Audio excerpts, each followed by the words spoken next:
Kontroversi Dangdut Academy 7 kembali memanas, dan kali ini bukan sekadar perdebatan biasa di kolom komentar media sosial. Isu yang beredar justru datang dari pernyataan seorang tokoh besar yang selama puluhan tahun dikenal sebagai penjaga marwah musik dangdut Indonesia. Rhoma Irama secara terbuka menyinggung fenomena ajang pencarian bakat yang dinilai mulai bergeser dari esensi awalnya. Dalam pernyataannya, Rhoma menekankan bahwa kompetisi musik seharusnya mengutamakan kualitas vokal, karakter suara, dan kemampuan panggung, bukan kekuatan finansial pendukung. Kalimat tersebut langsung memicu tafsir luas, karena publik dengan cepat mengaitkannya dengan Dangdut Academy 7 yang baru saja menyelesaikan musimnya. Nama Tasya Tangsel pun langsung ikut terseret ke pusat perhatian, bukan karena prestasi semata, tetapi karena kemenangan yang dinilai penuh tanda tanya. Isu ini berkembang cepat, dari sekadar opini menjadi perdebatan serius tentang keadilan, sistem penilaian, dan masa depan ajang pencarian bakat dangdut di televisi nasional. Dalam waktu singkat, topik ini menjadi viral dan memicu diskusi panjang, baik di kalangan penggemar dangdut, pelaku industri musik, hingga masyarakat umum yang mulai mempertanyakan transparansi sistem kompetisi yang selama ini dipercaya. Awal mula polemik ini sebenarnya sudah terasa sejak beberapa episode terakhir Dangdut Academy 7 ditayangkan.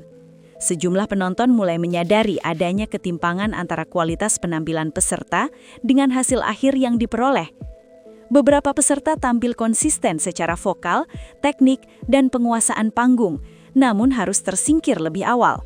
Sebaliknya, peserta dengan basis pendukung kuat justru melaju mulus hingga babak puncak. Fenomena ini memunculkan kecurigaan tentang peran virtual GIF yang semakin dominan dalam menentukan hasil. Awalnya, kritik hanya muncul dalam bentuk komentar singkat dan diskusi ringan, namun seiring berjalannya waktu, suara ketidakpuasan makin keras. Ketika nama Tasya Tangsel diumumkan sebagai juara, gelombang reaksi pun memuncak. Banyak yang mengapresiasi pencapaiannya, tetapi tidak sedikit pula yang mempertanyakan apakah kemenangan tersebut benar-benar murni hasil kualitas atau karena faktor lain. Disinilah pernyataan Rhoma Irama menjadi pemantik utama. Apa yang sebelumnya hanya menjadi bisik-bisik, kini berubah menjadi sorotan nasional. Publik mulai mengaitkan semua potongan kejadian, dari sistem voting, akumulasi GIF, hingga sikap penyelenggara yang dinilai terlalu nyaman dengan mekanisme yang ada. Pernyataan Rhoma Irama sendiri bukanlah kritik sembarangan. Sebagai figur sentral dalam dunia dangdut, setiap kata yang keluar darinya selalu memiliki bobot moral dan historis.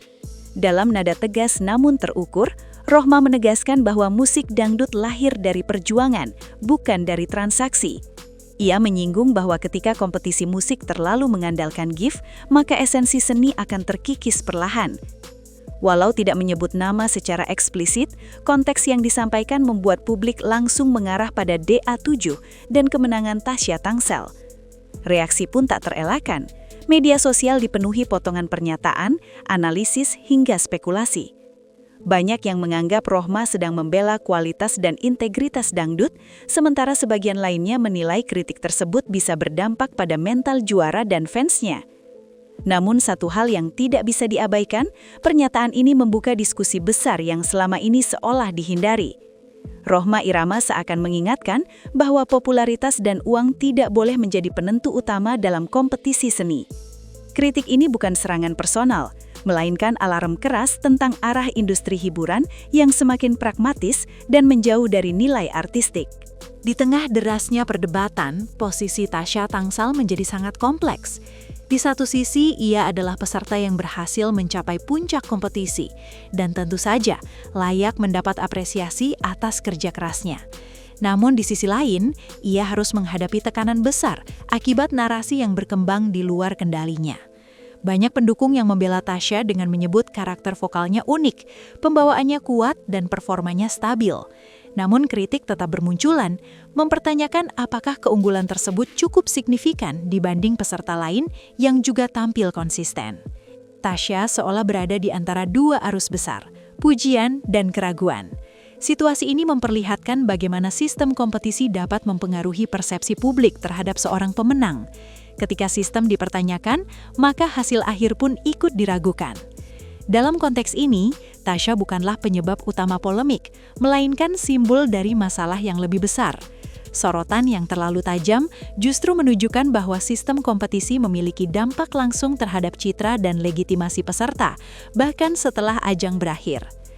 Virtual beef sejatinya diciptakan sebagai bentuk dukungan interaktif antara penonton dan peserta. Namun ketika GIF memiliki bobot signifikan dalam menentukan hasil, batas antara dukungan dan dominasi menjadi kabur. Banyak pihak menilai bahwa sistem ini secara tidak langsung menguntungkan peserta dengan fanbase kuat secara finansial, bukan artistik. Hal inilah yang menjadi inti kritik Rhoma Irama. Ketika uang berbicara lebih keras daripada suara, maka kompetisi seni berubah menjadi arena transaksi. Dalam jangka panjang, sistem seperti ini berpotensi merusak kepercayaan publik. Penonton tidak lagi menilai siapa yang paling layak secara kualitas, tetapi siapa yang paling kuat secara dukungan finansial. Dampaknya tidak hanya pada hasil akhir, tetapi juga pada motivasi peserta dan persepsi generasi muda tentang makna kompetisi. Dangdut yang selama ini dikenal sebagai musik rakyat, perlahan beresiko kehilangan identitasnya jika nilai-nilai dasar tersebut terus diabaikan. Inilah titik krusial yang membuat polemik DA7 tidak bisa dianggap sepele. Sikap Indosiar sebagai penyelenggara pun ikut menjadi sorotan. Di tengah derasnya kritik dan perdebatan, publik menantikan klarifikasi yang jelas dan transparan. Namun respons yang muncul dinilai terlalu normatif dan aman. Tidak ada penjelasan rinci mengenai proporsi penilaian antara juri, voting, dan GIF. Ketidakjelasan ini justru memperbesar spekulasi. Dalam dunia hiburan, kurangnya transparansi seringkali menjadi bumerang. Diam bukan meredam, tetapi memperkeruh keadaan. Banyak pihak menilai bahwa momen ini seharusnya dimanfaatkan untuk menjelaskan sistem secara terbuka dan memperbaiki kepercayaan publik. Tanpa langkah tersebut, polemik berpotensi terulang di musim berikutnya dengan skala yang lebih besar. Reaksi publik pun terbelah tajam. Satu kubu mendukung penuh kritik Rhoma Irama dan menganggapnya sebagai suara nurani industri. Kubu lain membela Tasya Tangsol dan menilai kritik ini tidak adil serta berlebihan. Media sosial berubah menjadi ruang debat tanpa akhir. Setiap potongan video, komentar, dan pernyataan dianalisis secara mendalam. Polemik ini menunjukkan betapa besar pengaruh ajang pencarian bakat dalam kehidupan sosial masyarakat. Dangdut Academy tidak lagi sekadar tontonan, tetapi telah menjadi ruang diskusi tentang keadilan, nilai seni, dan arah industri hiburan nasional. Dampak polemik ini juga dirasakan oleh peserta lain yang mungkin tidak mendapat sorotan. Mereka yang merasa telah memberikan performa terbaik harus menerima kenyataan pahit tersingkir lebih awal. Beberapa di antaranya mulai menyuarakan kekecewaan secara halus, bukan dengan menyerang individu, tetapi dengan mempertanyakan sistem. Situasi ini memperlihatkan bahwa polemik DA7 bukan hanya tentang satu juara, tetapi tentang ekosistem kompetisi secara keseluruhan. Ketika sistem tidak dipercaya, maka semangat kompetisi pun ikut melemah. Ini menjadi alarm penting bagi penyelenggara untuk melakukan evaluasi menyeluruh. Posisi Rhoma Irama dalam polemik ini sangat menentukan. Ia bukan sekadar komentator, tetapi simbol dari perjuangan dangdut itu sendiri. Kritik yang disampaikannya mencerminkan kekhawatiran tentang masa depan musik dangdut jika terus dikomersialkan secara berlebihan. Bagi Rhoma, kualitas adalah harga mati. Ketika prinsip ini dikompromikan, maka yang dipertaruhkan bukan hanya sebuah gelar juara, tetapi identitas musik dangdut di mata generasi mendatang. Pernyataan ini menjadi pengingat bahwa seni tidak bisa sepenuhnya tunduk pada logika pasar tanpa kehilangan jiwanya.